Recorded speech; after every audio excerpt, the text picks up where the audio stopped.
Hello everyone, this is Rashmi. Welcome back to my channel. Today we are going to learn chapter number 7, that is variation. So चालू करते हैं. Variation. तो variation का पहले meaning देख लेते हैं कि वेरिएशन होता क्या है. ठीक है, अभी एग्जांपल से मैं बता देती हूँ आपको कि समझ लेते हैं. एक एप्पल है. ठीक है, एक एप्पल की कॉस्ट है ₹10. ठीक है, एक एप्पल की कॉस्ट क्या है हमारी? ₹10. ठीक है, ₹10 अगर कॉस्ट है तो अगर मैंने ये एप्पल बढ़ा दिया, फॉर एग्जांपल अभी ले लिए 2 एप्पल, तो उसकी कॉस्ट क्या हो जाएगी? 20 हो जाएगी. ठीक है, क्योंकि 2 एप्पल हो गए. फिर अगर मैंने 3 ले लिए तो ये क्या हो गया? 30 हो गया. तो ठीक है, जैसे जैसे मेरे एप्पल बढ़ रहे हैं वैसे वैसे रुपीज़ भी क्या बढ़ रहे हैं, पैसे भी क्या बढ़ रहे हैं. ठीक है, एक साइड अगर एप्पल्स की जो क्वांटिटी है वो अगर बढ़ रही है तो पैसों की भी क्वांटिटी क्या हो रही है? इंक्रीज़ हो रही है. ठीक है, तो ये क्या हो रहा है? चेंज हो रहा है. 2 वेरिएबल्स है. ठीक है, एक वेरिएबल क्या है हमारा? एप्पल है. दूसरा क्या है? कॉस्ट है. ठीक है, अगर एक में चेंज करती हूँ तो दूसरा भी क्या हो रहा है? चेंज हो रहा है. ठीक है, तो इनमें क्या है? डायरेक्ट वेरिएशन है. मतलब क्या है कि डायरेक्ट लिंक है कि एक बढ़ रहा है तो दूसरा भी बढ़ रहा है. ठीक है, ऐसा नहीं हो रहा है कि एक बढ़ रहा है तो दूसरा कम हो रहा है. ऐसा हो रहा है क्या? नहीं हो रहा है. एक बढ़ रहा है मतलब दूसरा भी बढ़ रहा है, तो इसको क्या बोलेंगे? चेंज. ठीक है, कि एक चेंज हो रहा है तो दूसरा भी चेंज हो रहा है. तो वेरिएशन का मीनिंग दूसरे वर्ड्स में क्या बोल सकते हैं हम लोग? चेंज.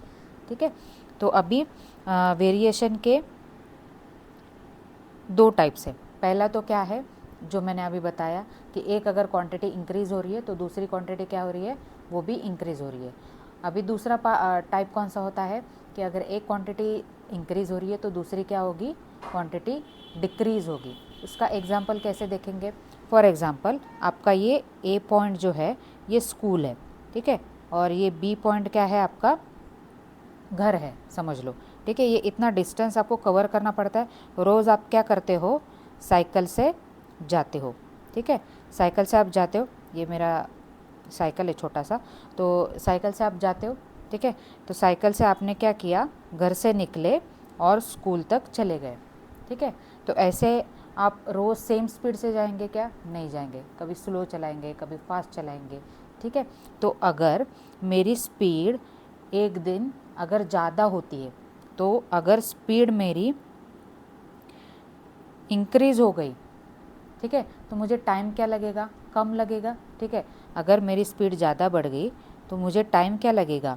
कम लगेगा. ठीक है, मतलब एक क्वांटिटी अगर बढ़ रही है, जैसे मान लीजिए अभी आज की स्पीड है मेरी 30 मीटर पर सेकेंड है. ठीक है, मान लेते हैं एग्जांपल. अगर स्पीड का जो है वो स्पीड कितनी है मेरी? 30 मीटर पर सेकेंड है. तो वो स्पीड से अगर मैं और बढ़ा दूँ, ठीक है, वो स्पीड अगर मैंने की 60 मीटर पर सेकेंड की, तो मेरा टाइम भी क्या हो जाएगा? कम लगेगा. और कम लगेगा. जितना मुझे 30 स्पीड पे 30 स्पीड लेके अगर मैं स्कूल पहुंच रहा हूँ तो मैंने अगर 60 की स्पीड पकड़ ली तो मुझे टाइम और कम लगेगा. तो यहाँ पे क्या हो रहा है? स्पीड अगर इंक्रीज़ हो रहा है तो टाइम क्या लग रहा है हमारा? कम लग रहा है. ठीक है, तो यहाँ पे क्या हो गया? ये इन्वर्स हो गया. ठीक है, डायरेक्ट मतलब क्या? अगर एक क्वांटिटी इंक्रीज़ हो रही है तो दूसरी भी क्वांटिटी इंक्रीज़ हो रही है. और इन्वर्स में क्या होता है? अगर एक क्वांटिटी इंक्रीज़ हो रही है तो दूसरी क्वांटिटी क्या हो रही है? डिक्रीज़ हो रही है. अगर मेरा स्पीड बढ़ रहा है, मेरा चलाने का स्पीड बढ़ रहा है तो टाइम क्या लग रहा है? मुझे कम लग रहा है. अगर मुझे पहले 2 घंटे लगते थे तो अभी मुझे 1 घंटा लग रहा है. फिर बाद में मुझे आधा घंटा भी लगेगा. जैसे जैसे मैं स्पीड बढ़ाऊँगी वैसे वैसे क्या हो जाएगा? टाइम मुझे कम लगेगा. लेकिन डिस्टेंस क्या है यहाँ पे? सेम है. ठीक है, डिस्टेंस बढ़ा नहीं है, डिस्टेंस सेम है. सेम वे से आप जा रहे हो. ठीक है, ये हो गया आपका इन्वर्स वेरिएशन. तो अभी डायरेक्ट वेरिएशन और इन्वर्स वेरिएशन थोड़ा आपको पिछले क्लास में आपने देखा था. प्रोपोर्शन आपने चैप्टर देखा था, तो उसका ही थोड़ा सा रेफरेंस है. वेरिएशन थोड़ा एडवांस है. ठीक है, अगर मैंने ये क्वांटिटी ले लिया कि एक्स वेरिएबल है मेरा फॉर एग्जांपल, तो मुझे डायरेक्ट वेरिएशन दिखाना है. तो यहाँ पे अगर मैंने लिखा कि डायरेक्ट वेरिएशन कैसे डिनोट करते हैं? अगर मेरा एक वेरिएबल है एक्स तो is directly proportional to y. अभी ये जो साइन है ये इसको बोलते हैं अल्फ़ा. ये ऐसे लिखते हैं, इसको बोलते हैं अल्फ़ा. ये एक ग्रीक वर्ड है. ठीक है, एक ग्रीक सिंबल है ऐसा बोल सकते हैं आप, ये अल्फ़ा, ठीक है। ये क्या डिनोट करता है, डायरेक्टली प्रोपोर्शनल। डायरेक्टली प्रोपोर्शनल मतलब इक्वल टू नहीं, ठीक है। तो ये क्या है कि अगर एक क्वांटिटी बढ़ रही है तो दूसरी भी क्या करेगी, क्वांटिटी बढ़ेगी, ठीक है। तो इसको अगर मुझे इक्वल टू में कन्वर्ट करना है तो ये तो आ गया alpha, x is directly proportional to y, ये मैंने प्रोपोर्शनल में दिखा दिया। अभी अगर इसको मुझे इक्वल टू में कन्वर्ट करना है तो मैं कैसे लिखूँगी, x इज़ इक्वल टू के वाई। तो यहाँ पे k क्या है, वेयर k इज़ कांस्टेंट। क्या है ये, कांस्टेंट है। तो कांस्टेंट का मीनिंग क्या होता है, देखो ये इक्वल टू अगर मैंने डायरेक्टली लिख लिया, ठीक है, तो मैंने पहले जो एग्जांपल बोला था, एक एप्पल की कॉस्ट है that is equal to 10 rupees. 2 apple की कितनी है, 20। 3 एप्पल की कितनी है, 30। तो ये क्या हो रहा है, जैसे जैसे एप्पल बढ़ रहा है वैसे वैसे प्राइस बढ़ रही है, और क्या बढ़ रहा है, सेम रेट में बढ़ रहा है, 10 बढ़ रहा है, ठीक है। 4 मैंने ले लिया तो 40 आ गया, ठीक है। तो सेम मतलब कंसिस्टेंट है वो इंक्रीज़ होने के लिए, ठीक है। तो यहाँ पे अगर मैंने एक्स की वैल्यू अगर मेरी है 1, ठीक है, और के मुझे निकालना है कांस्टेंट, और यहाँ पे वाई क्या है मैंने लिखा, अगर मैंने 10 रुपीज़ है, ठीक है, यहाँ पे 10 लिख लिया, तो के की वैल्यू क्या आ जाएगी, 1/10 आ जाएगा, ठीक है, ये आ गया। अभी अगर दूसरा मैंने लिख लिया कि 2 एप्पल है और उसकी प्राइस क्या है, 20 रुपीज़ है, तो सेम अभी x की जगह पे मैं पुट कर लेती हूँ 2, ठीक है। तो 2 इज़ इक्वल टू के इंटू रुपीज़ कितने हैं, 20। तो k की वैल्यू क्या आ जाएगी, 2 डिवाइडेड बाय 20।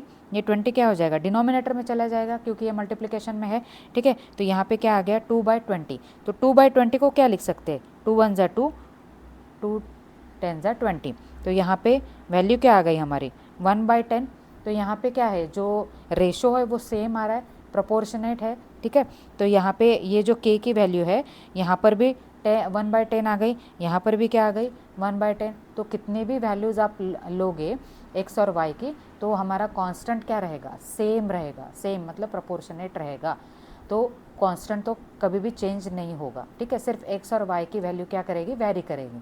तो इसलिए हम लोगों को यहाँ पे पुट करना पड़ता है कांस्टेंट दैट इज़ के भी लिख सकते हैं या फिर c भी लिख सकते हैं। कुछ लोग c भी लिखते हैं, कुछ लोग k भी लिखते हैं। आपके टेक्स्ट बुक में k है तो k पुट करेंगे हम लोग।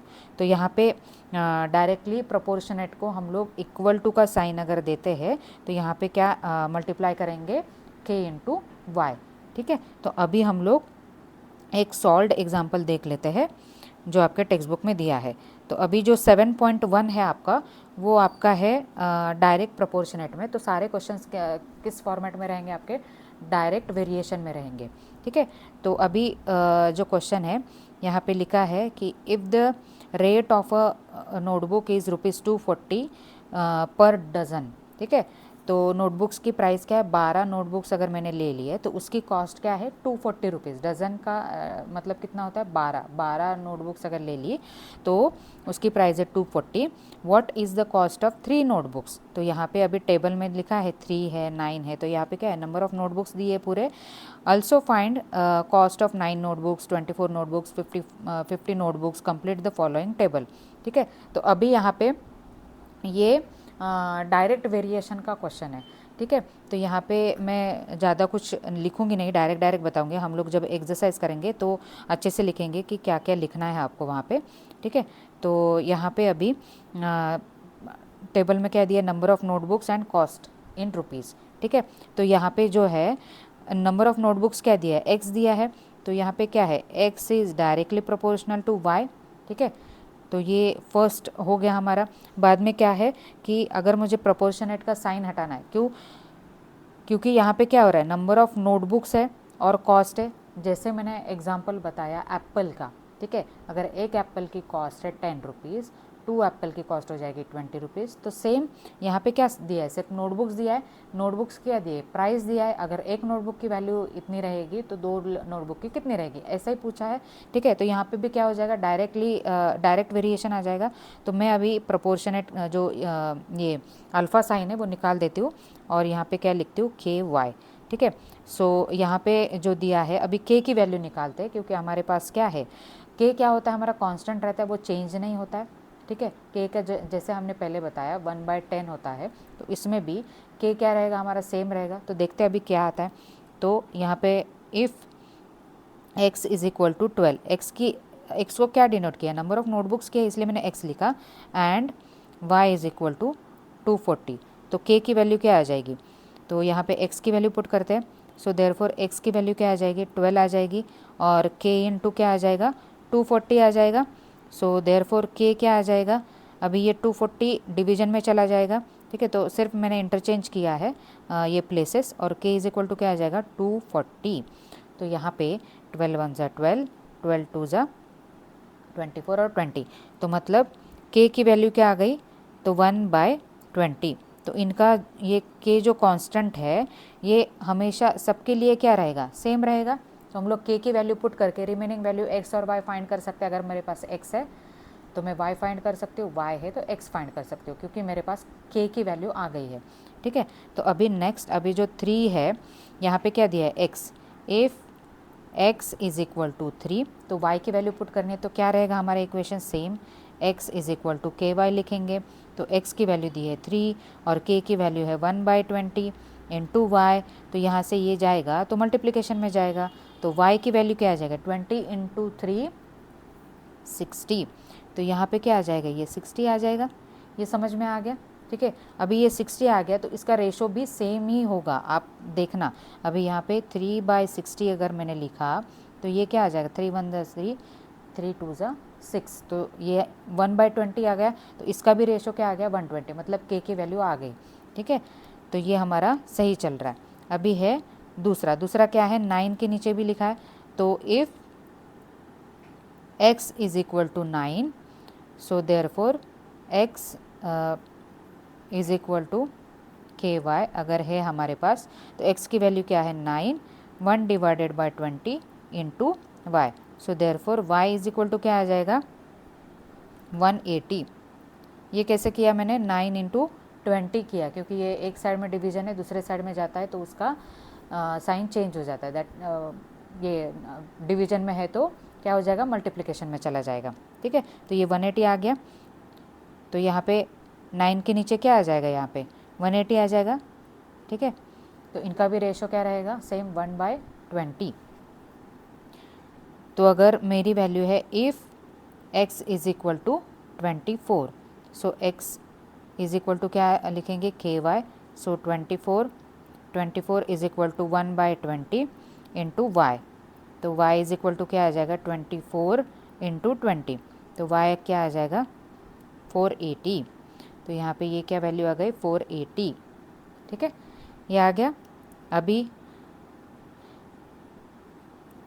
अभी ये वाला क्या दिया है, 50 वाला। तो यहाँ पे है if x is equal to 50, so x is equal to ky। So therefore x क्या है, 50 इज़ इक्वल टू k की वैल्यू है 1/20 into y। So therefore y is equal to 50 into 20। So therefore y is equal to 1000, ठीक है। तो यहाँ पे क्या आ जाएगा, 1000 रुपीज़। तो ये समझ में आ गया, डायरेक्ट वेरिएशन, ठीक है। तो ये ऐसे सॉल्व करते हैं, लेकिन थोड़ा सा मैंने रफ़ टाइप में लिखा था। अभी हम लोग जब एक्सरसाइज के क्वेश्चन, प्रैक्टिस सेट के क्वेश्चन सॉल्व करेंगे, तब हम लोग अच्छे से लिखेंगे, ठीक है। तो अभी हमारा है 7.1, ठीक है। तो अभी 7.1 का फर्स्ट क्वेश्चन क्या है हमारा, right the following statements using the symbol of variation. तो सिंबल ऑफ वेरिएशन क्या है, अल्फ़ा, ठीक है। यहाँ पे क्या लिखा है, डायरेक्टली आपको दिया है सिंबल ऑफ वेरिएशन। तो जो सिंबल क्या है हमारा, अल्फ़ा है, ठीक है, ये ध्यान में रखना है आपको, ठीक है। अभी क्या दिया है, circumference that is c of a circle is directly proportional to the radius r, ठीक है। तो हमको कुछ सिंबॉलिक फॉर्म में लिखना नहीं है, डायरेक्टली उन्होंने दिया है c और r का क्या दिखाना है आपको, डायरेक्टली प्रोपोर्शनल। डायरेक्टली प्रोपोर्शन मतलब क्या, डायरेक्ट वेरिएशन।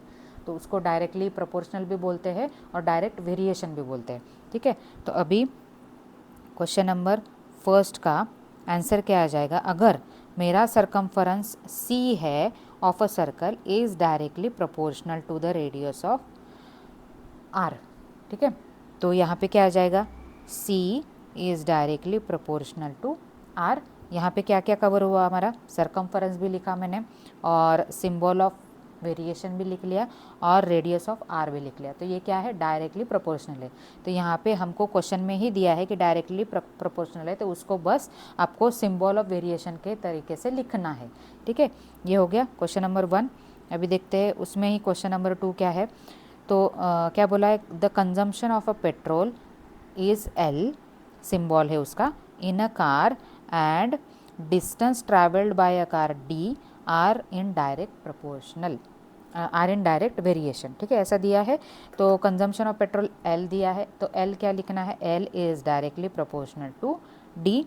जैसे सेम जैसे पहला क्वेश्चन था, तो L is directly proportional to D.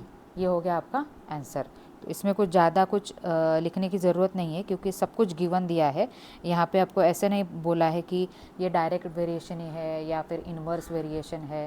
ठीक है, ऐसा कुछ दिया नहीं है, डायरेक्टली आपको दिया है कि डायरेक्ट वेरिएशन है, बस आपको सिंबल ऑफ वेरिएशन से डिनोट करना है। तो सिंबल जो था, लेटर भी दिया आपको, एल दिया है, डिस्टेंस के लिए डी दिया है। तो ये क्वेश्चन नंबर 1 ऐसा ही था। ठीक है, तो अभी देखते हैं क्वेश्चन नंबर 2। क्वेश्चन नंबर 2 क्या है हमारा, क्वेश्चन नंबर 2 है, complete the following table considering that the cost of apples and their number are in direct variation. तो यहाँ पे जो हमने स्टार्टिंग में मैंने जो एग्जांपल दिया था वही यहाँ पे दिया है कि नंबर ऑफ़ एप्पल्स आपको दिए हैं और आपको कॉस्ट ऑफ एप्पल्स दिया है। तो नंबर ऑफ़ एप्पल्स किससे डिनोट किया है, इन्होंने एक्स से डिनोट किया है और कॉस्ट ऑफ एप्पल्स दिया है वाई। सो आपको क्या निकालना है, अभी यहाँ पे जो फिल इन द ब्लैंक्स है वो आपको फिल करना है और यहाँ पे ये भी दिया है कि इनका क्या है, डायरेक्ट वेरिएशन है। ठीक है, तो अभी निकालते हैं। तो अभी हम लोगों को पहले क्या चाहिए, कांस्टेंट की वैल्यू चाहिए। ठीक है, सो अभी यहाँ पे आंसर कैसे लिखेंगे क्वेश्चन नंबर 2 का, क्वेश्चन नंबर 2 का आंसर। तो यहाँ पे क्या लिखेंगे, अभी एज पर गिवन इंफॉर्मेशन। ठीक है, एज पर गिवन इंफॉर्मेशन क्या दिया है हमको, x is directly proportional to y।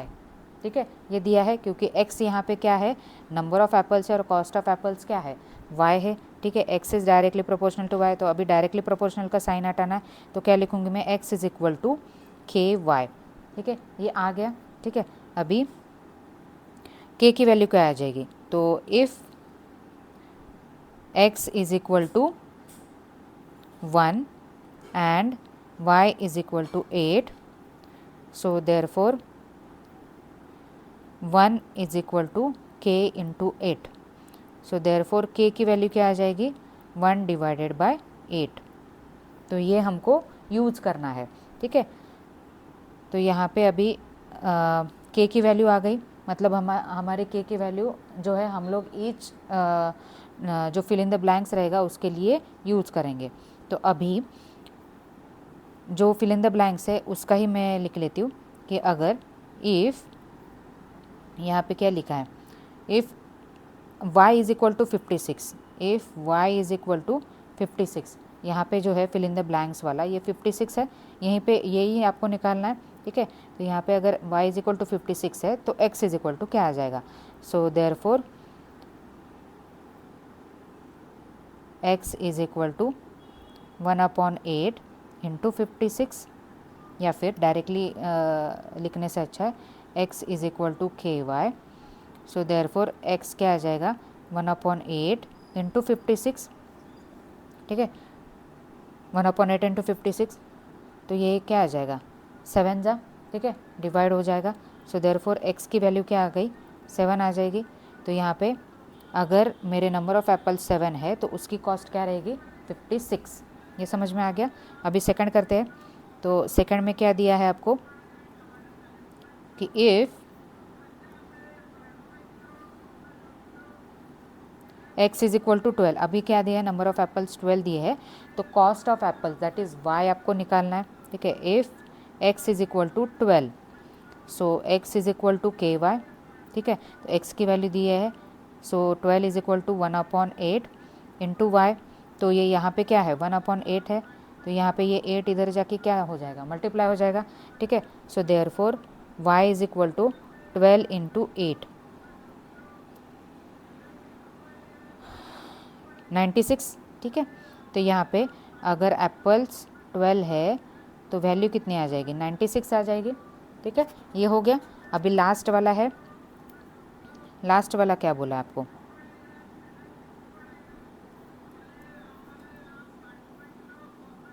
यहाँ पे क्या दिया है, if y is equal to 160, ठीक है, so x is equal to के वाई, सो देयरफॉर x की क्या है, x is equal to 1/8 into 1/60 ये है, ठीक है, तो ये क्या आ जाएगा 20, so therefore x is equal to 20। अगर 20 एप्पल्स है मेरे तो उसकी कॉस्ट क्या रहेगी 160 रहेगी। तो ये हो गया हमारा क्वेश्चन नंबर 2। अभी देखते हैं क्वेश्चन नंबर 3।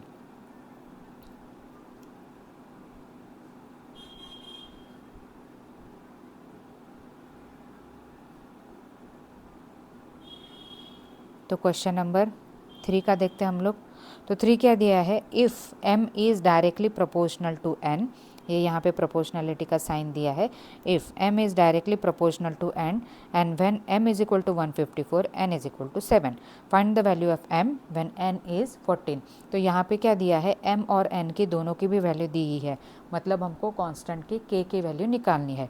फिर कांस्टेंट आने के बाद हमारे पास दिया है n, तो उसके बाद हमको क्या निकालना है, m निकालना है। तो अभी सॉल्यूशन फाइंड कर लेते हैं, ठीक है। तो आंसर क्या रहेगा इसका, या फिर यहाँ पे सॉल्यूशन, ठीक है। तो as per given information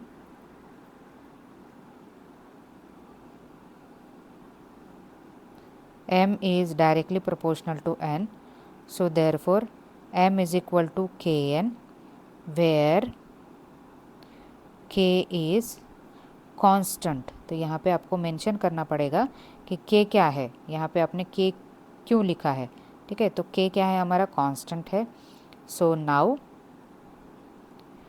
m is equal to, m की वैल्यू क्या दी है हमारे पास 154 and n is equal to क्या दिया है 7 दिया है।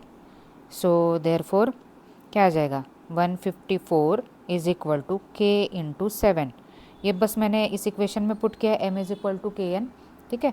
सो देयरफॉर k की वैल्यू क्या आ जाएगी, अभी क्या कर लेती हूँ मैं, यहाँ पे 154 divided by 7 is equal to k लिख लेती हूँ, ठीक है।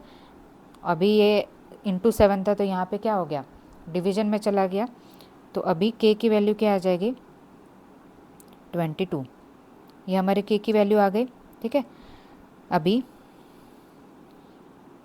अभी क्या निकालना है, वैल्यू ऑफ m निकालना है व्हेन n इज़ 14।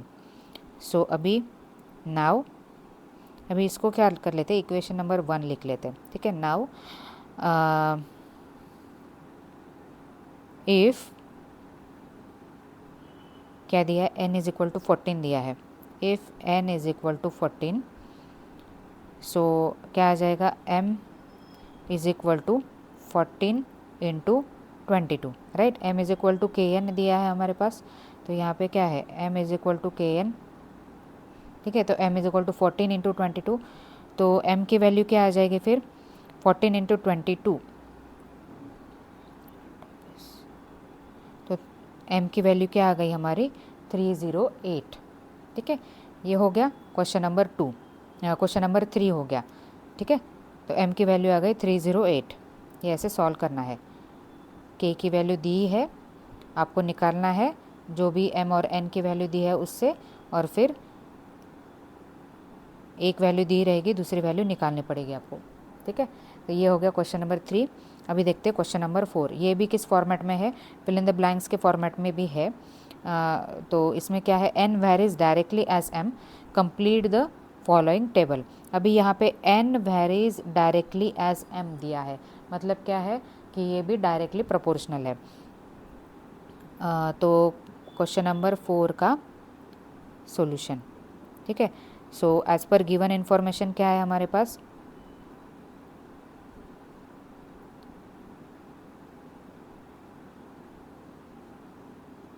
ठीक है, यहाँ पे m is directly proportional to na, so therefore m is equal to kn, where k is constant। ठीक है, m is equal to K N दिया है। अभी हम लोगों को क्या वैल्यू निकालनी है, k की वैल्यू का निकालनी है। सो m की वैल्यू क्या है यहाँ पे, अगर पहली वैल्यू 3 है, दूसरी वैल्यू 12 है, तो हमको k निकालना है। 3 is equal to k into 12, so therefore 3/12 is equal to k। k क्या है, k इंटू 12 है, तो यहाँ पे क्या होगा, वो डिवीजन में चला जाएगा। सो देयर फोर k क्या आ जाएगा हमारा 1/4। तो अभी बस वही k/4 क्या करना है हमको, 1/4 पुट करना है इक्वेशन में, m is equal to K N के फॉर्मेट में, और फिर वैल्यू निकालते जाना है फिल इन द ब्लैंक्स की। तो अभी यहाँ पे जो फिल इन द ब्लैंक्स वाला है वो ये वाला है।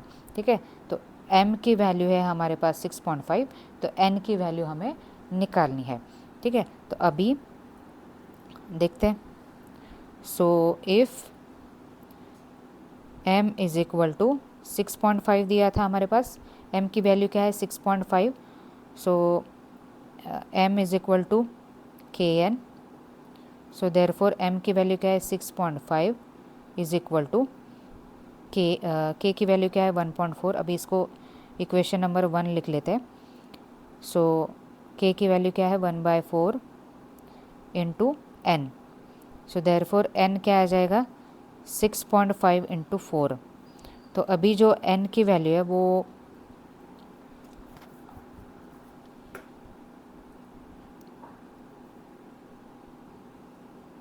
n की जो वैल्यू है वो कैसे निकालेंगे, अभी n इज़ इक्वल टू, मैं ये डेसिमल पॉइंट हटा देती हूँ कैलकुलेशन के लिए। ठीक है, अभी कैलकुलेशन बताती हूँ।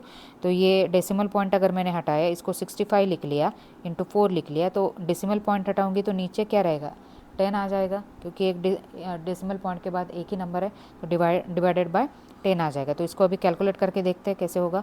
यहाँ से ये 2 से डिवाइड होगा, 2 2 ज़ा 4, 2 5 ज़ा 10। अभी ये 5 से 65 डिवाइड होगा। ठीक है, तो 5 1 ज़ा 5, 5 1 ज़ा 5, 5 3 ज़ा 15। So therefore n is equal to क्या आएगा 26। ठीक है, और ये जो 1.4 था ये फ्रॉम 1 लिख सकते हैं आप यहाँ पे। ठीक है, नहीं तो डायरेक्टली लिखा तो भी चलता है, क्योंकि वो बॉक्सेस में ही आपको फिल करना है। ठीक है, लेकिन कैलकुलेशन नीचे दिखाना है, डायरेक्ट रफ में नहीं करना है, नीचे पूरे कैलकुलेशन दिखाने हैं और फिर बाद में आपको टेबल में पुट करना है। तो ये हो गया हमारा जो यहाँ पे था, ये क्या आ गया यहाँ पे अभी 26 आ गया। ठीक है, इसकी वैल्यू 26 आ गई। अभी दूसरा देख लेते हैं, दूसरा क्या है हमारे पास, m और n की वैल्यू क्या के हिसाब से।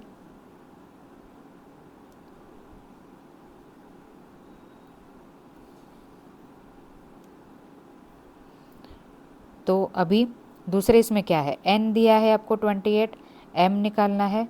ठीक है, तो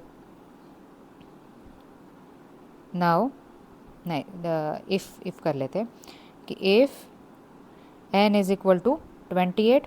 ठीक है, यहाँ पे n क्या है 28 है, तो n अगर 28 है तो m कितना आ जाएगा, तो m is equal to K N है, m निकालना है आपको, n k की वैल्यू क्या है 1/4 इंटू क्या है n 28, तो m की वैल्यू क्या आ जाएगी 7 जा। ठीक है, तो m की वैल्यू आ गई 7।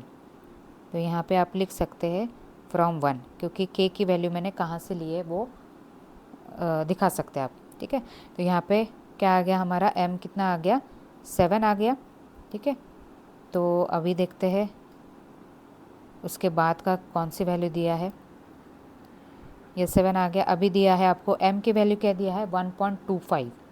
सो if m is equal to 1.25, क्या है हमारा formula, m is equal to K N, तो m की वैल्यू क्या है 1.25, k की वैल्यू क्या है 1/4 इंटू n। सो यहाँ से आपने जो 1.4 लिया था वो फ्रॉम 1, तो 1.25 को क्या लिख सकती हूँ मैं 125 डिवाइडेड बाय 100। ठीक है, क्योंकि यहाँ पे ये डेसिमल पॉइंट हटा दिया, उसके बाद में कितने डिजिट्स है, 2 डिजिट्स है, तो नीचे कितने 1 पे कितने ज़ीरो आएंगे, 2 ज़ीरो आएंगे। और यहाँ पे ये जो 4 डिवीजन में एक साइड में उसको लेफ़्ट साइड में लाना है, तो यहाँ पे मल्टीप्लिकेशन साइन करके यहाँ पे 4 लिख सकती हूँ मैं, ठीक है। और इज इक्वल टू क्या बचा है, यहाँ पे n बचा है। So therefore n is equal to what, 125 into 4 divided by 100, ठीक है। तो अभी ये किससे डिवाइड होगा, 25 से डिवाइड होगा, ठीक है। 25 4 ज़ा 100, 25 5 ज़ा 125। अभी ये 4 से 4 कैंसिल हो गया, so therefore n is equal to क्या आ जाएगा, 5 आ जाएगा। तो यहाँ पे ये क्या आ जाएगा, वैल्यू 5, ठीक है, समझ में आ गया।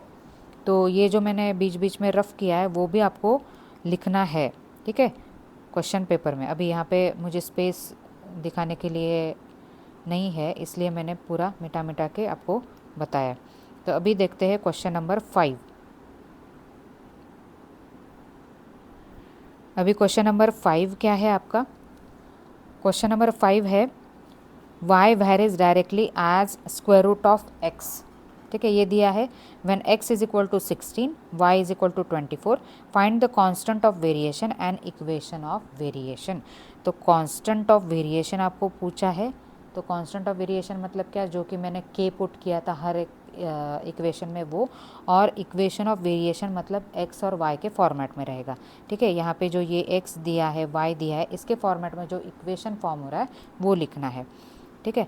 तो अभी फर्स्ट क्या है हमारे पास, अभी as per given information, as per given information, अभी यहाँ पे आपको डायरेक्ट वेरिएशन दिया है, डायरेक्टली वेरीज डायरेक्टली, ठीक है। तो यहाँ पे अच्छे से पढ़ना है। कुछ स्टूडेंट्स को समझ में नहीं आता है वर्ड प्रॉब्लम, क्योंकि वर्ड्स का मीनिंग ही मालूम नहीं होता, क्या बोला है, क्या बोलना चाह रहा है क्वेश्चन, ठीक है। तो डेली प्रैक्टिस करना है वर्ड प्रॉब्लम की, तो याद रहेगा आपको, ठीक है, किसका क्या मीनिंग होता है। तो यहाँ पे क्या दिया, y varies directly as square root of x, यहाँ पे वेरीज डायरेक्टली दिया है, मतलब क्या है, डायरेक्ट प्रोपोर्शन है। अगर आपका पूरा सिलेबस ख़त्म हो गया और क्वेश्चन आ गया तो कन्फ्यूजन हो जाता है, तो यहाँ पे प्रैक्टिस सेट है तो समझ में आ जाता है कि ये डायरेक्टली वेरिएशन का डायरेक्ट वेरिएशन का क्वेश्चन है। तो यहाँ पे वर्ड्स पे ध्यान देना है, वेरीज डायरेक्टली मतलब डायरेक्ट वेरिएशन दिया आपको, ठीक है। तो यहाँ पे क्या आएगा फिर, y is directly proportional to square root of x, यहाँ पे क्या दिया है, स्क्वायर रूट ऑफ x। अब तक क्या देखा था हमने, x is directly proportional to y, m is directly proportional to n, ऐसे दिया था। अभी क्या दिया है, स्क्वायर रूट ऑफ x, ऐसे फॉर्मेट में भी हो सकता है। सो यहाँ पे देयरफॉर अभी डायरेक्टली प्रोपोर्शनल का साइन हटाना है, तो y इज़ इक्वल टू क्या लिखेंगे, k into square root of x, ये आ जाएगा। तो अभी हमको निकालना क्या है, k की वैल्यू निकालनी है, k की वैल्यू निकालनी है, और जो है इक्वेशन ऑफ वेरिएशन भी निकालना है। तो ये इक्वेशन ऑफ वेरिएशन भी है, इसको भी बोल सकते हैं, लेकिन यहाँ पे k की वैल्यू पुट करके जो आएगा उसको हम लोग क्या बोलेंगे, इक्वेशन ऑफ वेरिएशन। तो अभी हमको दिया है, इफ़ x की वैल्यू दी है, y की वैल्यू दी है, तो हमको क्या निकालना है, k कांस्टेंट निकालना है। तो यहाँ पे लिखेंगे कि where k is constant of variation, ऐसे भी लिख सकते हैं, यहाँ पे दिया है तो constant of variation. So if x is equal to 16 दिया है, ठीक है, और y इज़ इक्वल टू दिया है 24, तो k की वैल्यू क्या आ जाएगी, तो y की जगह पे 24 लिख लेते हैं। So therefore 24 is equal to k into square root of 16। 16 का स्क्वायर रूट कितना रहता है, 4 4 16, ठीक है, 4 इंटू 4 इज 16, ठीक है। तो यहाँ पे क्या है, 4 का स्क्वायर है 16, तो ये स्क्वायर इधर चला जाएगा तो क्या हो जाएगा, स्क्वायर रूट चला जाएगा, तो स्क्वायर रूट ऑफ 16, तो स्क्वायर रूट ऑफ 16 इज़ 4। ये समझ में आ गया। तो यहाँ पे 24 is equal to k into 4। So therefore k is equal to क्या आ जाएगा, 24 डिवाइडेड बाय 4। ये 4 मैंने यहाँ पे डिवीजन में डाल दिया, तो क्या आ जाएगा फिर 6। So therefore k is equal to 6। लेकिन ये क्या हो गया, सिर्फ एक क्वेश्चन का आंसर फाइंड किया हमने, क्या किसका फाइंड किया, कांस्टेंट ऑफ वेरिएशन, जो हमने के कंसिडर किया था उसकी ही वैल्यू आ गई। सो देयरफॉर क्या लिखेंगे, कांस्टेंट ऑफ वेरिएशन क्या आ गया हमारा 6, कांस्टेंट ऑफ वेरिएशन इज 6। ठीक है, तो अभी हमको क्या निकालना है और क्या बोला है, एंड इक्वेशन ऑफ वेरिएशन। अभी क्या कर लेते हैं, ये जो कांस्टेंट वैल्यू आई है के की वो हम लोग इस इक्वेशन में पुट करते। तो इक्वेशन क्या था हमारा, y is equal to K root X. So therefore y is equal to क्या लिखेंगे, 6 रूट एक्स, 6 रूट एक्स। ठीक है, so therefore equation of variation is, equation of variation is y is equal to 6 root X. ये हो गए हमारे दो answers. ठीक है, जो भी दिया था कांस्टेंट ऑफ वेरिएशन निकालना था और इक्वेशन ऑफ वेरिएशन निकालना था। ठीक है, ये हो गया आपका क्वेश्चन नंबर 5। अभी लास्ट वाला क्वेश्चन देख लेते हैं।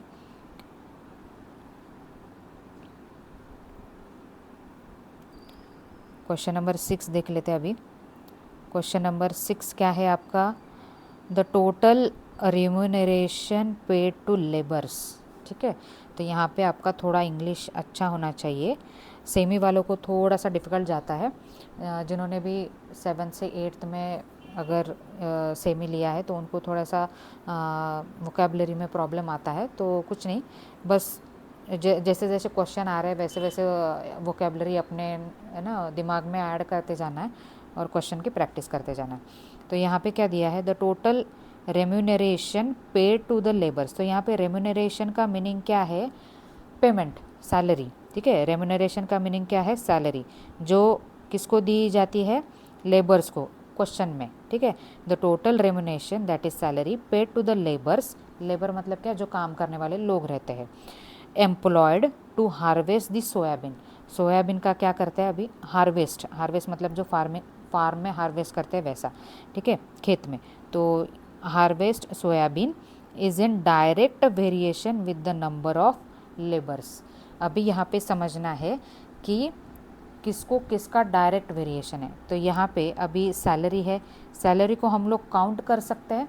ठीक है, सैलरी क्या हो सकता है, 1000 रुपये हो सकता है, 2000 हो सकता है, 3000 हो सकता है, कितना भी हो सकता है। ठीक है, तो सैलरी एक काउंटेबल नंबर है।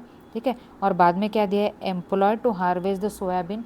ठीक है, और is in the direct variation. तो ये पूरा स्टेटमेंट जो है is directly variation with the number of labours, मतलब जो वर्कर है उनसे वो क्या है, डायरेक्ट वेरिएशन में है। तो यहाँ पे किसका डायरेक्ट वेरिएशन दिया आपको, जो टोटल सैलरी है उसका विथ नंबर ऑफ लेबर्स। ठीक है, तो यहाँ पे जो है सैलरी आपको कंसिडर करना पड़ेगा x, और यहाँ पे नंबर ऑफ लेबर्स कंसिडर करना पड़ेगा y। कुछ भी कांस्टेंट, कुछ भी वेरिएबल आप यूज़ कर सकते हैं। तो अभी यहाँ पे मैंने क्या बोला, the total remuneration paid to the labours employed to harvest the soybean. जो टोटल नंबर ऑफ जो टोटल सैलरी दी जाती है लेबर्स को, किस लिए दी जाती है, to harvest the soybean is directly variation with number of labours. ठीक है, तो अभी सॉल्यूशन में क्या आ जाएगा, कंसीडर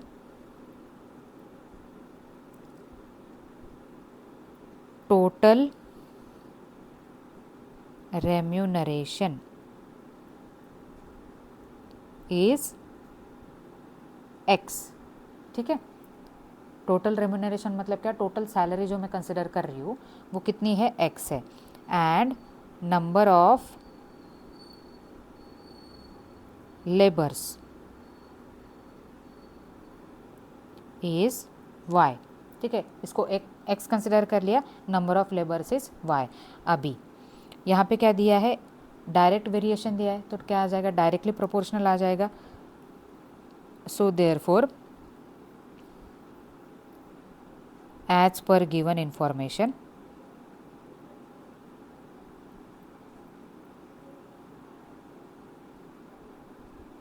x इज क्या आ जाएगा, डायरेक्टली प्रोपोर्शनल टू y। क्यों आ जाएगा, क्योंकि ये डायरेक्टली आपको क्वेश्चन में ही दिया है। So therefore x is equal to के वाई लिखेंगे, where k is constant of variation. तो आप कांस्टेंट ऑफ वेरिएशन भी लिख सकते हैं, कांस्टेंट भी लिख सकते हैं, ठीक है। तो यहाँ पे क्या आ जाएगा, कांस्टेंट ऑफ वेरिएशन आएगा। सो देयरफॉर अभी ये तो आ गया, आगे क्या बोला है, ये तो इतने तक आ गया। If remuneration of 4 labours is ₹1000, अगर 4 लेबर्स का जो सैलरी है वो है ₹1000, then find the remuneration of 17 labours. तो हमको क्या दिया है, एक्स की वैल्यू दी है, दैट इज़ 1000 रुपये, ठीक है। एक्स क्या कंसिडर किया हमने, रेम्यूनरेशन कंसिडर किया है, मतलब सैलरी कंसिडर किया। तो सैलरी क्या हमारी ₹1000 है, कितने लेबर्स की, नंबर ऑफ लेबर्स क्या कंसिडर किया, वाई कंसिडर किया है। तो वाई की वैल्यू क्या दी है, 4 लेबर्स। तो 4 अगर लेबर्स है, 1000 अगर उनकी सैलरी है, तो हमको कांस्टेंट निकालना पड़ेगा, तभी जाके हम लोग क्या निकाल पाएंगे, 17 लेबर्स की सैलरी निकाल पाएंगे, ठीक है। तो पहले हम लोग के निकाल लेते हैं। तो यहाँ पे क्या आ जाएगा, if x is equal to, x क्या है हमारा remuneration, that is 1000, and y is equal to 4। So therefore x is equal to के वाई में पुट कर लेते। सो x की वैल्यू है 1000, that is equal to k into 4, k into 4। So क्या आ जाएगा, 1000 divided by 4, that is equal to k आ जाएगा। ये 4 मल्टीप्लिकेशन में है, यहाँ पे क्या हो जाएगा, डिवीजन में। सो देयरफॉर k की वैल्यू क्या आ जाएगी, 1000 डिवाइडेड बाय 4, तो 250 आ जाएगी। कांस्टेंट की वैल्यू आ गई हमारे पास अभी तक। तो अभी जो फाइनल आंसर है वो निकालना बाकी है, ये इक्वेशन नंबर 1 लिख लेते हैं। अभी लास्ट में क्या बोला है, find the remuneration of 17 labours. तो 17 लेबर्स की हमको सैलरी पूछी है। So now if y is equal to, जो लेबर्स है वो कितने हैं, 17, तो x की वैल्यू निकालनी है। तो x इज इक्वल टू के वाई, तो x की वैल्यू निकालनी, तो x is equal to k की वैल्यू क्या है, 250 इंटू वाई की वैल्यू है 70, फ्रॉम 1 लिख लेंगे। तो यहाँ पे अभी 17 इंटू 250 करना पड़ेगा। तो 250 इंटू 17 कितना आएगा,